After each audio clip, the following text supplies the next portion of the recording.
Good morning from Sacred Space at Titania's Realm. This is Charlie. Say hello to the people, Charlie. And Beauregard and Tanya Aarons coming to you from Brisbane, Australia. I feel inspired to make a video this morning. I've got lots going on, rattling around in my brain as per usual. So I'll just meander through it as I do, because I haven't planned any cogent, coherent stream of consciousness. But I want to talk about the fact that there's quite a bit of weirdness out in the world at the moment. There's quite a bit of what Thomas Sheridan calls Renfielding, when the so-called normies go out and act out and are just completely histrionic and acting out and weird. And it's a little bit alarming, but nothing to worry about per se, because I'm safe in my little house. You know, I keep myself quite isolated, except for my weekends going dancing. So I didn't go dancing the previous weekend, 2 weekends, because frankly I was annoyed. I was a bit annoyed with the accumulation of madness that starts to build from time to time, and I'm just like, not interacting with that horse shit, you know. So I took a break, and from dancing, that is, but I threw myself like a demon into making jewellery, and as a consequence I melted, the last of my silver, and I had a few other failures. So I got very depressed and very broke very quickly, and that part is more alarming than the Renfielding or the general dogs' bodies and masses out in the world, right? So I went into a bit of a steep depression with it all, because I do worry about my future along with all the other 7 billion people on this planet. Or is it 8 billion now? And I thought, well, where am I going with this? Rhetorical question. Where is one going with anything these days? Just keep breathing, just keep dancing, just keep being humorous and tumorous and a little bit self-aware, right?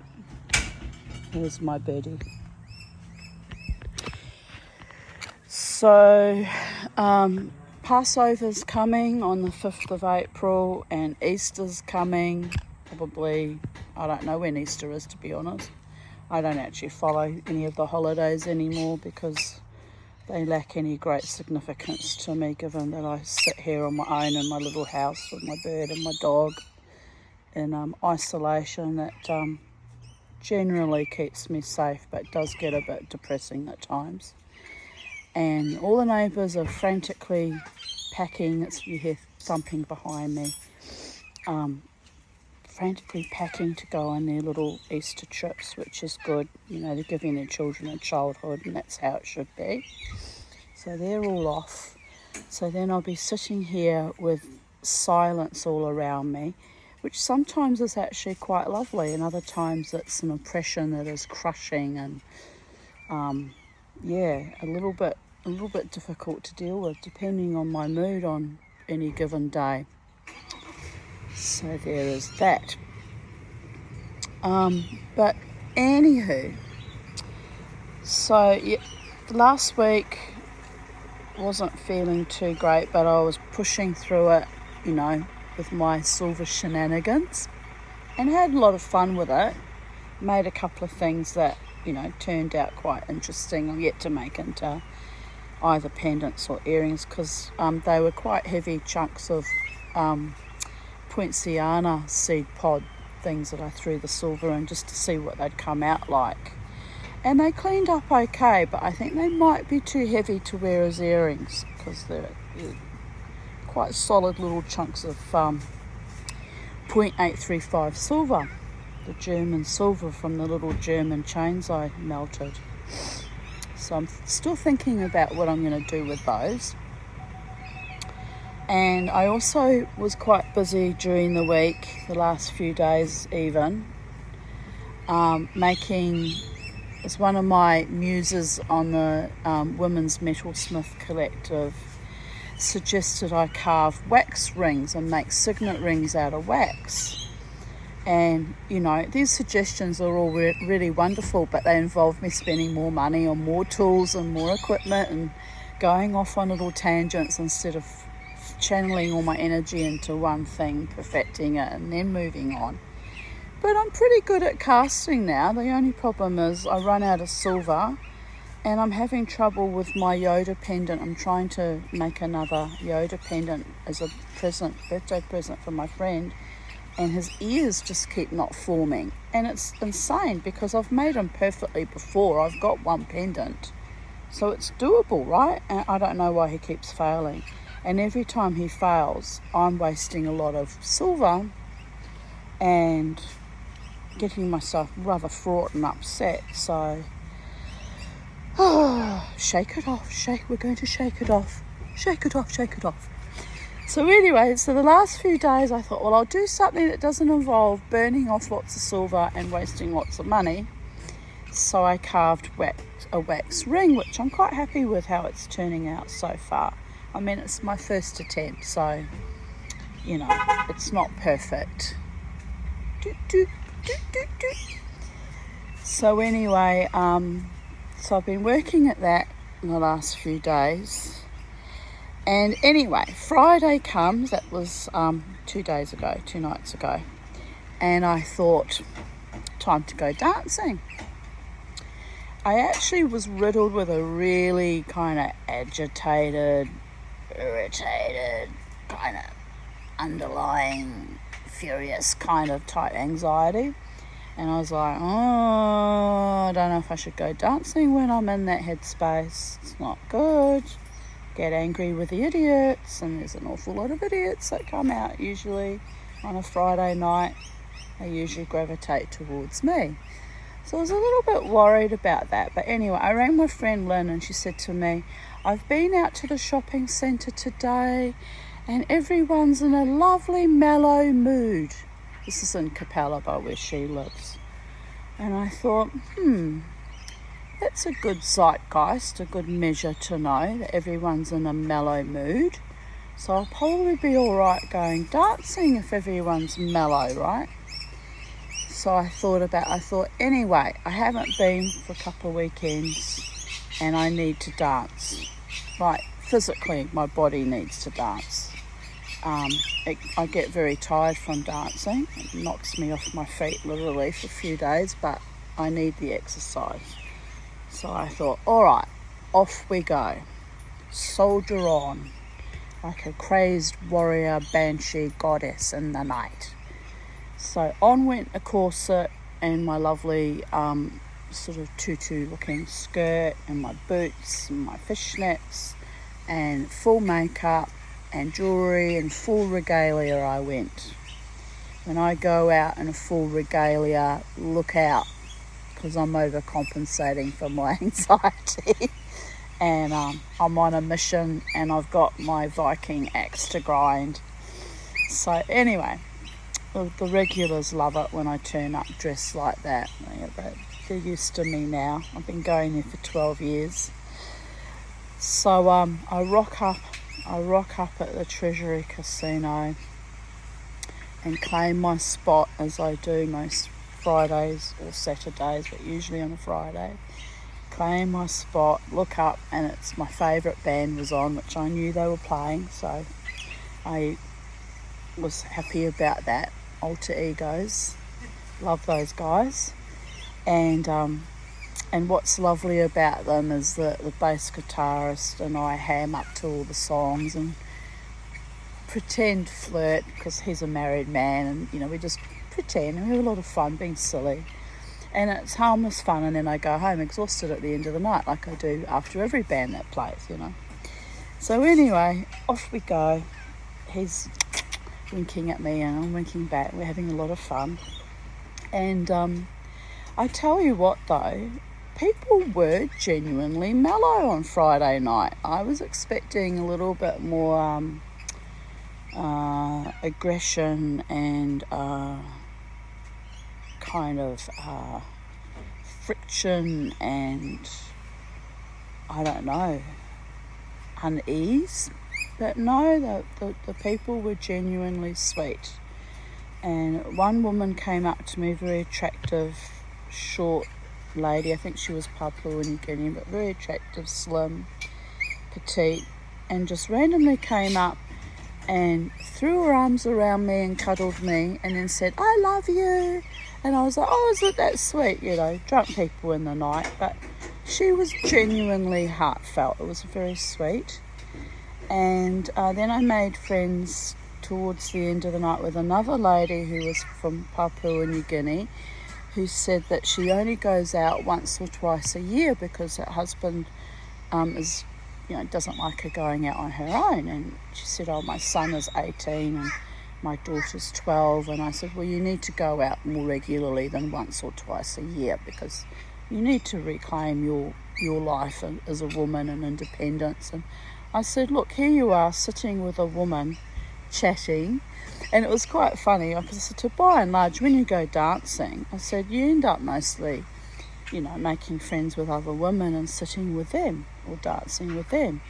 I said, so your husband's got nothing to worry about really, Anyway, it was cute because her son rang her, her 18-year-old son, all worried about mummy being out in the night, about his mother having a life, It's really quite insane how controlling people are. And so she put me on the speaker. I'm like, hello. It's hilarious. And then later she got all worried again. She goes, "I don't want to go home yet." By now it was 2:00. I was ready to go home. And I said to her, "Will you do what you want, darling?" This is your one night out. I said, "Just stay safe, but I have to go home now because I'm tired." And she was like, "Oh no." But anyway, it was really cute. And then she said, "Can I have a photograph? Can I have a photo with you?" And I said, "Is that to show your husband that you genuinely were sitting with a woman all night?" And she said, "Yes." I thought, oh dear God, having to show credentials to prove that you were out with another woman and perfectly safe and behaving yourself. Oh dear Goddess, I'm so glad I'm single, My daughter gave me a lecture last night because she said that I sabotage myself with the words that I use, like saying there's a lot of idiots out there or there's a lot of cunts out there and I want a partner but I don't want a cuntish partner. And she's like, "You're sabotaging yourself with every word that you say." She said, "You need to align your emotions with your words and your actions so you attract the right energy." Oh wait, you're talking about Joe Dispenza. She says, "Yes, how did you know I was referencing Joe Dispenza?" And I was like, "Baby," I said, baby, you're talking to a metaphysician who's studied this all her life." I said, "I know who Joe Dispenza is. I know all the theory." I said, "But yes, I am struggling to put it into practice because I'm a bit circumspect about the major assholery that goes on in the real world because I've experienced it too many times." "Oh, Mummy, you need to align your emotions with positivity and allow true love and actually believe in it." I was like, oh dear God, here we go, down the spiritual bypassing Pollyanna bullshit rabbit hole we go. But in theory, she's actually right. She is actually right. To manifest, you have to believe in good people, in good times, in human valour and decency and integrity and honour and beauty and kindness and sweetness and generosity. So, oh look, speaking about beauty and kindness and sweetness and generosity, we have the rainbow lorikeets come to visit. And while I was talking to you, I've lost my own rainbow lorikeet. Charlie, the birdies are here, Charlie. I better have a little scout around because I'm very nervous about snakes after we had a carpet python wanting to eat my Charlie last week or the week before. And I've got to keep an eye on her because here she is. What you doing up there, Charlie? Are you visiting the birdies? Okay, you visit the birdies. Talk about having to hyper focus on everything. I sound like that woman's husband and son, don't I? But she's in more imminent danger than that lady going dancing. So anyway, I was thinking about that. I said to my daughter, yes, Joe Dispenza, manifest everything, align your emotions with your affirmations and your wants, yearnings and desires, and it does work. It actually does work. But when you're a trauma survivor like me, it's a bit hard to get everything into alignment, because part of me goes, well, I know how that usually ends up with some idiot trying to murder me, so I'm not really interested in the games that people play, right?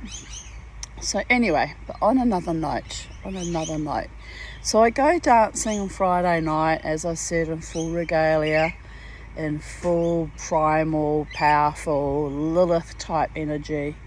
And I get there and I'm dancing for a while, hamming it up with my friend Scott, the bass guitarist, who's lovely.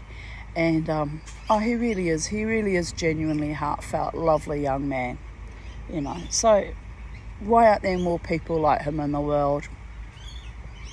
How long is a piece of string? So anyway, so I'm dancing away, having a marvellous time. Thought, I'm thirsty now, go and get a drink. Because usually my pattern is I get a drink as soon as I arrive and bring it to where I dance. But they're making these draconian Nazi type regulations as if we're all children in kindergarten, and I really resent it, I really do, that we're not allowed to drink on the dance floor anymore. We've got to sit down at the tables and be all civilised and ladylike and gentlemanly, and they hope to avoid the breaking glass. So it was rather ironic when my friend Seagull smashed a glass anyway, and it was everywhere, and I was like, Seagull's little bit of revenge. But she gets away with it because she's schizophrenic and they were a bit frightened of her. It was actually cute watching them fuss around her, and she just sat there like this, very dignified and powerful in her own core. I love her, I really do. She is a bit mad, but she's actually not always that mad. She's sometimes plays on it a little bit. But you know what? Fuck it. Do what you have to do to survive in this weird society.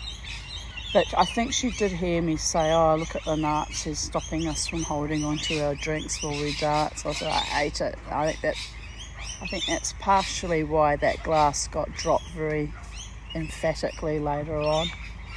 She knows, and I know. They're trying to oppress us, and it's really quite pointless and inane and stupid, because they're using these inane, stupid little rules to oppress us, right? It's like, man, if you're going to oppress people, do what they did during COVID and make us all wear masks and stay home, you cunts. But anyway, you have to laugh. It's the insanity that's seeping out that really bothers me the most. And it's the insanity of the normies. I'm not bothered by the actual people that have mental aberrations. They're usually, by and large, decent people. Who's that? Everybody wants to come when we make a video, Beauregard. It's just the tree killing, nature killing pamphlets that nobody reads anyway. I should put a sign up, no junk mail actually, because I never read them, they just go in the bin. How many trees get slaughtered for that waste of time and space? But then on the other hand, the lady has a beautiful car and makes an income from it, so she needs to earn a living too. We've got to be pragmatic. Where was I segueing from that? Oh yeah, so anyway, I go off to the bar, get a drink. And the service was actually very good at the bar, I have to say, on Friday night. It's been bloody woeful and I was getting increasingly pissed off, but no, it was actually quite sweet. was a young lady serving me and was very polite and respectful and even smiled at me. Who knew? Service with a smile. But yes, so anyway, I was standing there waiting to order my drink, and there was a very tall, almost Viking looking, he either had Dutch or German or some kind of Scandinavian heritage, you could just tell it. And he was standing so very tall beside me, all proud and dignified and looking down because, he was well over 6 foot. And, I'm not impressed by tall men, short men, wide men, thin men. I'm not impressed by men in general. I'm very hard to impress. But I sort of looked up and thought, he's actually quite good looking, this personage, And I didn't take too much notice because I thought, oh, well, he's probably married and they're just slinking around the bar trying to be cool, as they do. So anyway, I kind of looked him up and down and kept waiting for my, to order my drink. So anyway, the young lass behind the bar serves me. I said, I have a Jack Daniels and Coke, please. Oh, yes, madam, gets me my drink and takes my money because I paid cash. I paid cash, people. Oh, sinner repent, I paid cash. And so she gives me my change and with a little sort of sweet little smile because they're all very amused when I pay cash. I'm doing it deliberately because I will not be controlled by any government. WEF fund and all of you know where you can go. To the 7th echelon of hell where you came from. So anyway, and look, honestly, $10, but $10 is $10, So anyway, she gives me my change. And the guy beside me is still standing, hovering over me like a giant from the ice mountain and, I don't know, downtown freaking Oslo or something, wherever the ice mountains are. And I'm looking up and thinking, oh, but Jesus and betwixt. Anyway, so finally I'm thinking, because he's clearly standing there, inanely hoping to get my attention, but doesn't have life skills, right? And I thought, oh, he's definitely married or been off the menu for a long time. He's got no social skills at all. So I thought, well, I'll be kind. And so I said to him, I take my drink. I said, oh, are you waiting to order? Because he had a glass of what looked like wine in a wine glass next to him. And he's literally holding up the bar, which is kind of inappropriate because it's a busy bar and people can't get to it if you stand there drinking at the bar like a socially inept lad that's just got out of jail or something. It's probably what happened. Probably just got out of jail. Anyway, so I look at her and I said, oh, are you waiting for someone to join you at the bar? Or are you waiting? He says, oh no, smiling at me sweetly.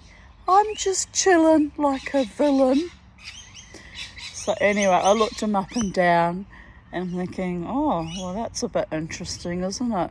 Well, I said to him, oh, well, darling, I said, you're in the right place for that, mixing with all the gangsters in the casino.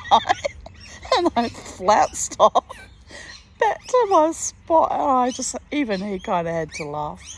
And I thought, oh, well, there was my opportunity. I blew it again. But, when someone tells me they're a villain, I believe them. We've had quite enough villainy in our day.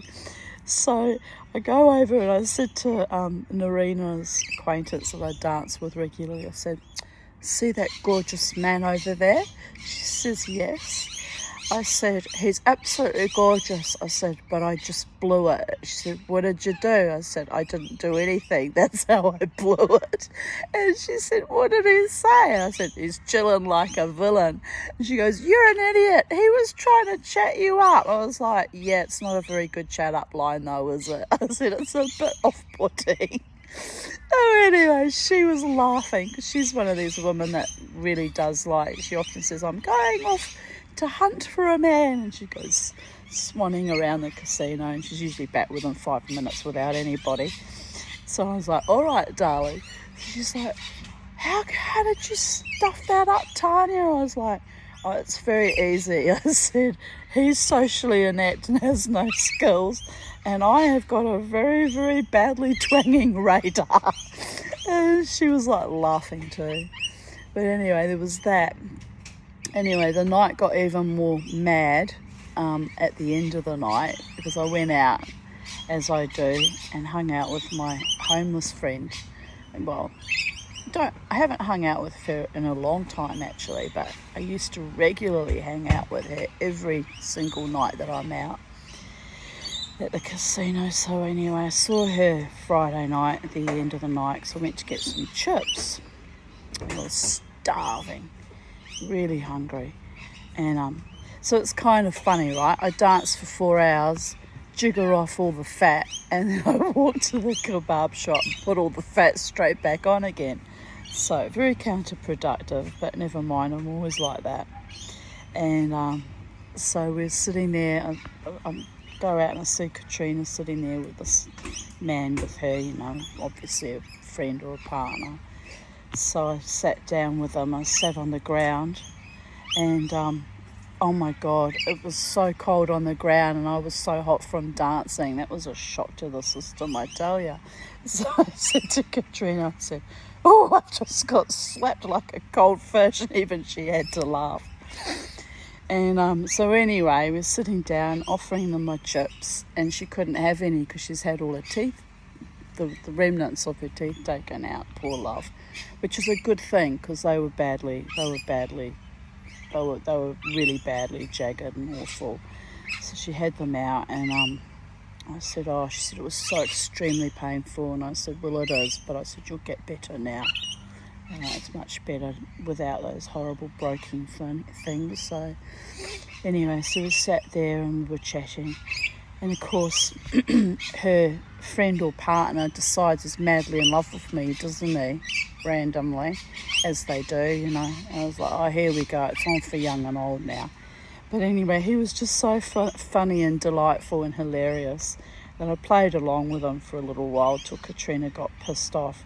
And I was like, Katrina, I'm never going to take your man off you. I've got no interest in it. I said, we're just being silly as wheels, So it was actually funny. Anyway, so we sat out with them for a while, and we, meaning I did. And then I carried on, or stomped off in the end, because I did get irritated with him after a while, because he was like, amping up the sexuality a little bit too much. And I was like, dude, you're not allowed to put your hand on my bottom. He said, why not? I said, because I don't like that. I don't even know you. So I don't want anyone with their hand on my bottom. And then he was like trying to kiss me. And I went, no, you're not kissing me. I don't want to kiss anyone. And, I mean, COVID, exosomes, spike proteins on the breath, like dangerous. As it is, I'm a little bit worried about shedding, because I did give him little pecks. I said, you can have a brotherly peck. And he had 2 of those, and he was thrilled. I threw it out of his skull, And the second time he was pretending to put out his tongue, and I was like, you put your tongue out and I will beat you within an inch of your life. So I had an entire relationship with this man based on freaking fending off, potential rape scenarios. It wasn't good. I was getting triggered. I was like, I gotta go. I don't want some random person in the street bloody trying to tongue kiss me. It's just gross. But in a way it was funny, because he was joking and teasing, and he was like he was a funny bugger actually. He's like, I went to kiss you and I've just eaten a whole plate of whitebait. Whitebait is this horrible wormy kind of fish that they have in New Zealand that mostly Maori and Pacific Islander people like to eat. And it's revolting. I mean, white people eat it too that like seafood, but I don't like shellfish and slimy, wormy looking things. It was like, ugh. So he's winding me up, right, and he goes, I've just had a whole plate of whitebait and now I'm going to kiss you. Blah, blah, blah. And I literally gagged. I was like, ugh. It was so fucking funny. It really was. And I was like, all right, I gotta go now. I'm triggered. I'm going home. So off I went. I actually was a bit triggered, even though it was funny, it was still a bit triggering. So yeah, off I went. I marched home. But I got home and I thought, well, I went out, I pushed myself out into the world in full femme fatale glory, feeling extremely powerful. And I had a nice time in spite of the white bait threats and the cloying adoration of the sweet homeless man who was actually quite sweet and decent and respectful, really. I said to him, you're not to do this and you're not to do that, and he didn't. He was just teasing. But oh my goodness, it was just so funny. And he claimed to be Australian, but then because he was a little bit mad and a little bit bordering on a form of psychosis, I suppose. He was a little bit incoherent. So he said to me he was raised in Malini by a woman that was a New Zealander, and she was a very good woman. And I was reading between the lines. He was actually talking about his own mother, but he talked about it as if she was just some random neighbour, or maybe she was a foster mother or something like that. But he had to have been raised by a New Zealander, because whitebait's a typical New Zealand dish that people like to eat, fishy dish. Fishy, wormy, slimy, horrible freaking dish that they like to eat. So for him to know about that, he had to have been either a New Zealander or raised by one. So I thought that was actually quite bemusing, So anyway, he was chatting away and just running random words together, which was quite clever actually. I said to him, you're a poet? And he said, yes, I am. And I looked at Katrina and I said, Katrina, tell him that you're a poet too. She's like, And, she always plays dumb. She's not dumb at all. She's quite a clever lady. And I said, no, Katrina. I said, Katrina is a fabulous poet. I said, I've read her writings. She keeps a little notebook and she has really wonderful writing and interesting things in them. And he just looked at her. He said, I didn't know that. And I went, see, didn't bother to find out, did you? So so anyway, that was interesting. And Katrina has asked me to give her a ring, because she knows I make silver jewellery. So we got into a little bit of a spat because she wants me to give her a ring and I haven't given her one yet.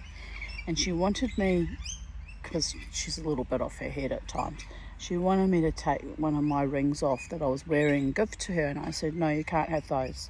I said, I laboured over that ring. I had 5 attempts to get that ring to work out, and I've put a lot of silver into it, and I've used the last of my silver. I said, I will keep my promise.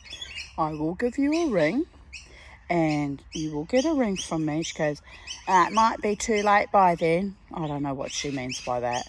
So anyway, I just stared at her because I'm true to my word. I actually came home Friday night, Saturday morning, and I actually went straight away and fossicked out a nice ring for her of ones I'd already made. And so I was thinking about going out last night, Saturday, just so I could give her the ring. But then I thought, no, it can wait a week till I go out again, and I'll find her on the street. She's always in the same place, same position usually. And I'll keep my word. But yes, I got annoyed about being pressured a bit. I don't like when people pressure me. So, because I am true to my word. But anyway, I'm happy to give her the ring though. So I picked a lovely ring for her that I made that says magic happens, because I want her to have something that reminds her that, it's a big, big universe, and that she's blessed and that she's protected. And I hope that when I give it to her, she likes the ring. I'm sort of a bit anxious in a way that she might go, no, that's not what I had in mind, blah, blah, blah. And, that will basically be the end of the friendship if that happens, because I've had a few friends over the years when I gave them lovely things that put it down or didn't appreciate it, didn't value it, or just or just were just like, and I'm thinking, geez, I put all that work into this and effort and you don't even like it, you know. So that usually heralds the end of a friendship when that happens, because I don't like people, you know, disrespecting or dishonouring or putting me down. But I don't think she will do that somehow. I think she'll be happy that I kept my word and, you know, wants something nice from me to remember me by, probably. And that's lovely, you know, that's fine. So there's that. Now, what else did I want to talk about? Oh yes, this afternoon I'm going to my drumming circle at West End, and I'm a little bit nervous about that because my friend who runs a drumming circle with her husband Bill has to stay home because her little dog Ivy, who's a cute little Belgian Griffon doggy, is in labour with puppies. So my friend Belinda has to stay home, look after the puppies, or look after the dog as she gives birth to the puppies, rather. So between us, Bill and I, her husband and I, will be running the drumming circle, and I'm not very good at drumming or setting the rhythm or leading the rhythm. So I'm a bit anxious about it, and I don't know. There's about 40 people that have signed up to turn up, but honestly, half the time you're lucky to get 5 or 6 that actually commit to turning up, right? So hopefully it won't be a very large group and we can just bang our drums and have fun in the afternoon sun at West End River, you know. It'd be nice. I'm still anxious about it, but it will be nice. So yes, so swings and roundabouts, and Joe Dispenza, my daughter, giving me a lecture about aligning my affirmations with my emotions so I get what I actually want. And it ended up me telling her at the end that I don't actually want someone just for the sake of having someone. You know, I don't want a man who's predatorial or so controlling like that lovely lady I met Friday night that I'm only allowed to go out once or twice a year. I mean, that's not okay. That's actually really abusive, you know. I don't want to be under some man's control or domain. I'm used to being on my own. 27 years. Actually, no. It's 28 years now because I separated from my husband in 1st of January 1995. So it's now 2023. Yeah, it's 28 years. 28 years of being on my own, although in those days I was with my children. So if I'm going to sacrifice my independence and my freedom for a male partner, he has to be someone really, you know, really quite wonderful and loyal and faithful and genuine and authentic and decent and a little bit generous too, and kind, and certainly not holding up a bar chilling like a villain, although that guy was a little bit gorgeous. Old Tanya would have entertained a little bit of villainy, but I'm past that now. And that's the other problem. You know, you get to a certain age as a woman, and after decades of, you know, the most vicious, horrendous traumas, that a thought of just throwing caution to the wind, birds up there having a fight,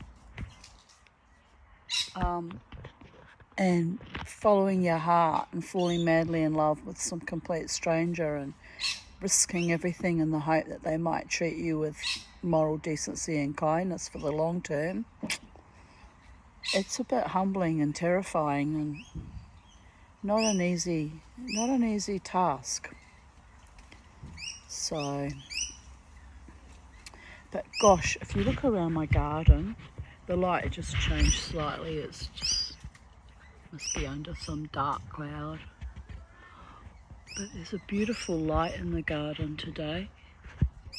So, and the birds are very happy birds. It's my bird coming back. Charlie! Charlie! So I was greatly bemused yesterday, because I made a short video and I put it up on YouTube because it was cute. It was me talking to Charlie and Charlie talking back to me as she does. Here she comes. You coming to see Mama? Come on. Here's your Mama. I thought you were fraternising with the wild birds. You're not going to fraternise with the wild birds? Are they too wild for you, Charlie? Are they too wild for you? It's because they're polyamorous, those two. You can't trust them. They're polyamorous. Yes. They won't have eyes only for Charlie. They'll want you to share with every other birdie in the known universe. And Charlie's a one mama bird. She says, hell no, we won't go. Hell no, we won't go. But she had a little look-see like Mummy does on a Friday night. Just in honour of the fact that you come from this particular species.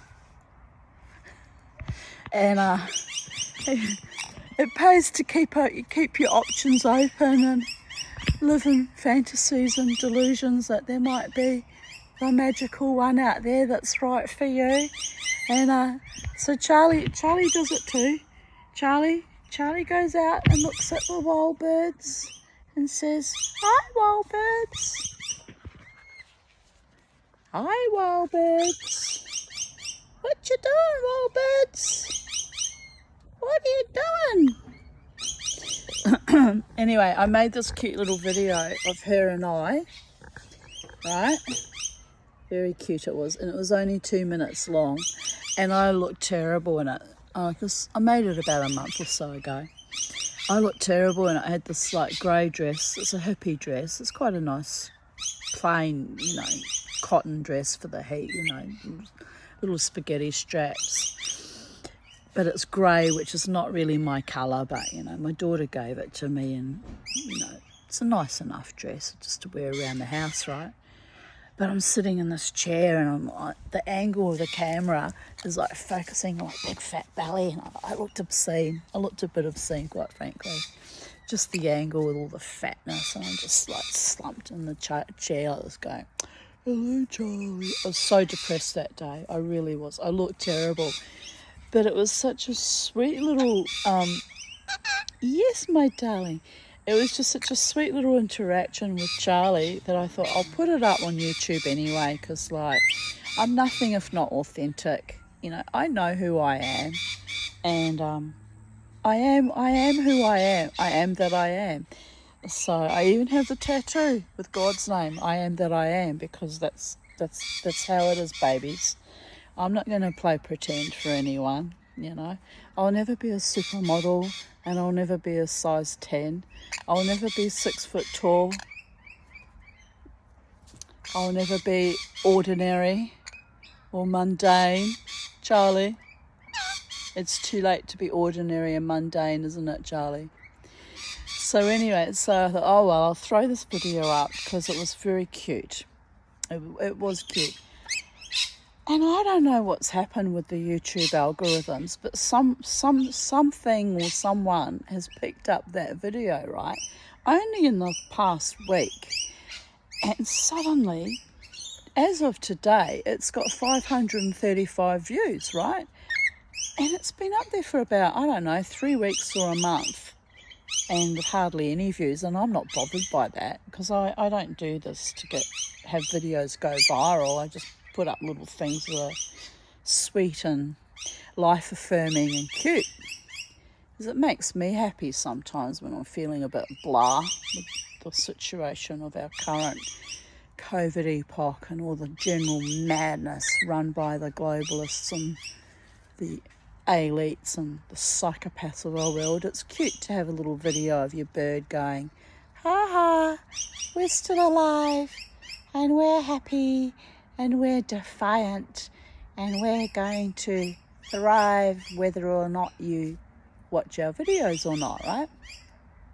So anyway, the last few days, I actually commented on Facebook yesterday. That video's got 499 views, and today it's jumped up by another 36 views. So I don't know if it's a YouTube mistake, or if it's an algorithm, or if it's weird YouTube fetishists that are into overweight women who've got attitude. But anyway, I find it so amusing. I was like, oh, that's delightful. I hope it's not YouTube fetishists. I mean, it's probably one or two in amongst the 535 views, right? Because we live in the real world, but I'm hoping it's people that just took great delight in my sweet little bird, because she is a sweetheart. Are you a sweetheart, Charlie? Are you a sweetheart? Are you cute? Charlie, are you cute? Are you adorable? Are you adorable? Oh, you just did a poo. Are you adorable? Are you my baby? You're my baby. You're my baby. Any male partner that comes into our life, Charlie, at any time in the future, in the space-time continuum, in the known universe, floating between the Sephiroth from Malkuth to the Ein Sof Or and back again, as you'll have to be someone that understands Kabbalah and spirituality and metaphysics, because I cannot be with a mundane, boring man that doesn't understand the other worlds, because I'm a little bit shamanic like that. But anyway, he has to be a bit magical, this man, Charlie, but not so magical that he's completely insane and inappropriate. We can't have that either. I really am limiting myself, aren't I? Yes. My daughter's right. I'm limiting myself. I'm limiting all potentialities. I am not in alignment with my emotions and my affirmations, Charlie. Do you care, Charlie? Anyway, such a man that might come into our lives in the space-time continuum in the future. We'll absolutely have to agree with and affirm and love our birdie. Isn't that right, Charlie? Because you're the new world leader. You took over after Socks passed away. And you're in charge of the household, Charlie. So they will have to like our birdie and like our dog and like Mama. She says, oh dear goddess, that's a tall ask. Look, did you see that? I'll try and show it to you. Can you see it?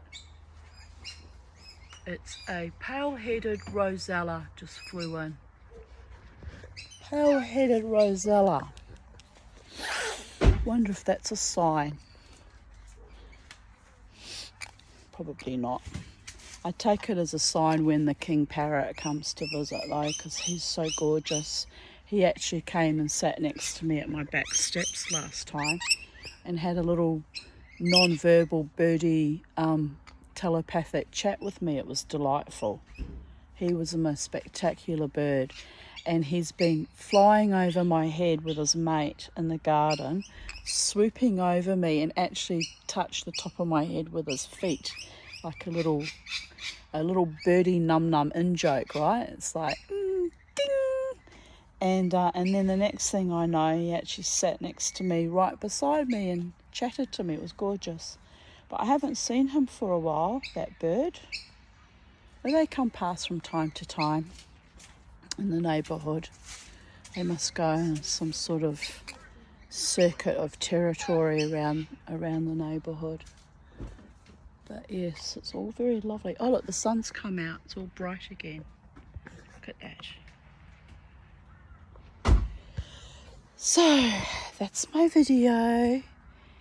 Good afternoon now. Is it good afternoon? What is the time? Almost. 11:59 p.m. So, good afternoon from Sacred Space. Have a lovely day. Look forward to communicating with you again soon when I've got something else to ramble on about. Stay cool till after school. Never, ever, ever let the bastards grind you down. We know who the bastards are. And enjoy your garden and your friends and your family and your pets. And choose life and choose happiness. Much love from the multiverses. Bye for now.